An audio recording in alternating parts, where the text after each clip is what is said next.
अस्सलाम वालेकुम viewers.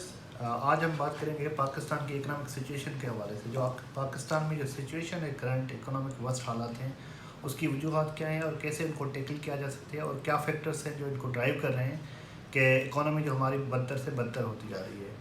Basically सबसे बड़ा जो इशू है वो ये है कि जो इंटरनेशनली तौर पर इंटरनेशनल फूड प्राइसेस है, जब से कोविड-19 आया था, जब से कोरोना वायरस आया, तो इसमें ये होता है कि जो सप्लाई चेन है, जो दुनिया जो है ग्लोबल विलेज है, ग्लोबल विलेज होने की वजह से हम इंटरकनेक्टेड हैं। कोई कंट्री हमें कुछ चीज़ें प्रोवाइड करता है, किसी को हम कुछ प्रोवाइड करते हैं।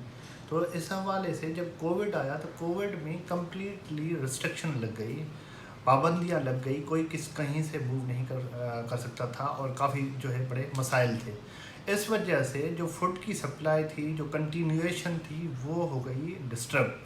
अब डिस्टर्ब होने की वजह से कंट्रीज़ को अपने खुद की तरफ देखना पड़ा कि खुद उनकी जो प्रोडक्शन है, उनकी जो मौजूद चीज़ें हैं, जो जीडीपी है, उसकी तरफ देखना पड़ा कि वहाँ से कितनी चीज़ें आ रही है और कैसे जो डिमांड है चीज़ों की, उसको कैटर किया जा सकता है और कंट्रोल किया जा सकता है। तो ये सबसे बड़ी वजह है। ये सिर्फ ये नहीं है कि पाकिस्तान जो है इस चीज़ को फेस कर रहा है, मगर पूरी दुनिया इस चीज़ को फेस कर रही है। तो पूरी दुनिया जो है मसाइल का शिकार है। तो अभी जो पाकिस्तान के जो सिचुएशन है वो क्या है? पाकिस्तान में सिचुएशन ये है कि पाकिस्तान ज़्यादातर चीज़ें जो है वो इंपोर्ट करता है।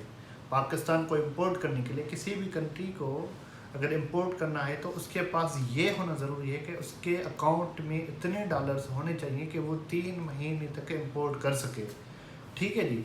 मगर हमारे पास जो सिचुएशन है, पाकिस्तान के पास जो सिचुएशन है, वो पाकिस्तान में $10 बिलियन हैं, जो सिर्फ़ और सिर्फ हम 6 वीक्स तक जो है कर सकते हैं, इंपोर्ट कर सकते हैं। 6 वीक्स से ज़्यादा नहीं कर सकते। अब हमें क्या करना पड़ेगा, हम क्या कर सकते हैं? तो हम ये कर सकते हैं, जो हम IMF से लोन लिया है, IMF $6 बिलियन दे रहा था, तो हमें पाकिस्तान ने रिक्वेस्ट किया कि इसको बढ़ा के $8 बिलियन किया जाए। क्यों? क्योंकि वो तो पुरानी डिमांड थी, पुरानी नीड्स थी। अभी तो हमारी नीड्स चेंज हो चुकी हैं। वो 2018 से नेगोशिएट हो रहा था, 19 से। तो अभी जो है कोविड के बाद बिल्कुल हालात चेंज हो चुके हैं। हमें ज़रूरत है कि 8 बिलियन दिए जाएँ। तो IMF क्या करता है? IMF ये कह रहा है कि अगर आपकी इकोनॉमी सही से परफॉर्म भी नहीं कर रही, तो आप सब्सिडीज़ क्यों दे रहे हैं? आप पेट्रोल के ऊपर, आप एनर्जी के ऊपर, डिफरेंट चीज़ों के ऊपर सब्सिडीज़ दे के चला रहे हैं बिलियन रुपीज़ की। तो बेहतर ये है कि जो आपकी सब्सिडीज़ हैं उनको रिमूव किया जाए, ख़त्म किया जाए। इसी की कंटिन्यूएशन में गवर्नमेंट ने किया कि प्राइसेस को हाई कर दिया। ऑयल प्राइसेस को 30 रुपये, मतलब टोटल जो प्राइसेस थी उसका 20% रेज़ आया प्राइसेस में।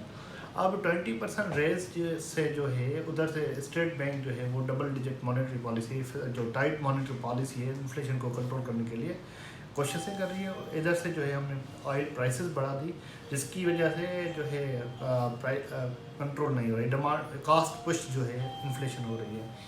तो ये सारी वजूहात की वजह से अब नियर टाइम है, इसमें ये नहीं एक्सपेक्ट किया जाता कि जो इकोनॉमी है वो बेहतर होगी। इकोनॉमी सस्टेनेबल होने के लिए ज़रूरी होता है कि आपकी पॉलिटिकल स्टेबिलिटी होनी चाहिए। पॉलिटिकल टर्मोइल, पॉलिटिकल जो अनस्टेबिलिटी होती है, जैसे श्रीलंका में, डिफरेंट कंट्रीज़ में होती रही है, इस तरह से इनस्टेबिलिटी रही तो कभी भी हम तरक्की नहीं कर पाएंगे। जैसे अभी पाकिस्तान के हालात देखे जाएं, PTI के रोज़ जलसे होते हैं, डिफरेंट पार्टीज़ के रोज़ जलसे होते हैं और मसाइल बढ़ते जा रहे हैं, पॉलिटिकल टर्मोइल जो है वो बढ़ता जा रहा है। तो इसको कंट्रोल करने के लिए, अगर इकोनॉमी को बेहतर करना है, सबसे पहले तो हमें इकोनॉमिक स्टेबिलिटी को लाना पड़ेगा और थोड़े से हार्ड मेयर्स लेने पड़ेंगे।